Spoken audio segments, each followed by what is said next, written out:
I'm Charles Bankhead of MedPage Today, reporting from the Society of Gynecologic Oncology meeting in Orlando. Ovarian cancer patients with chemotherapy-induced anemia had a significantly increased mortality risk when they were treated with erythropoietin-stimulating agents, according to a study reported at the meeting.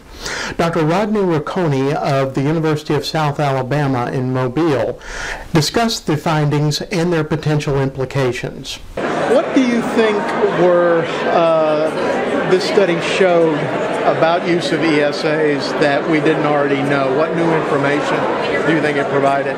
Well, I think it just adds to the body of literature that's already out there, where other people have questioned the safety of its use as far as progression and recurrent disease.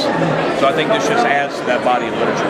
Where do you think this leaves ESAs in terms of their use in patients with ovarian cancer? I still think it's an option, but I think personally other options should be pursued first. Transfusions primarily. As I mentioned in the discussion, there are patients that refuse transfusions either for religious beliefs or just not want it. And I think that ESA still has a role there as long as patients understand the inherent risks. What is known about the possible mechanisms that may be involved with the increased risk?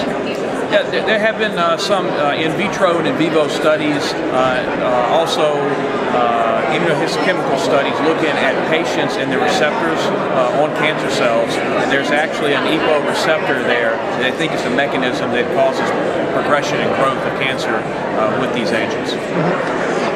Were you able to quantify the magnitude of the increased risk as opposed to patients who did receive ESAs versus those who did not? We didn't quantify it. Part of that is just, I think, the retrospective nature of the analysis. The survival differences, especially in those patients that had chemotherapy-induced anemia, were significant, both progression-free and overall survival. What was striking, albeit small numbers, was that the patients who did not receive any ESA use has yet to reach their median survival of 146 months. So very striking. What do you think might be different about cancer patients that would cause them to be at increased risk, whereas ESAs have been used in other types of patients without problems? Well, it's a heterogeneous patient population for certain, and to say that we know everything about its use and its downstream effects would be false. The patient's functional status and also anemia in and of itself is somewhat a surrogate for a patient's overall status and how they respond to therapy. So I think that all plays a part as well.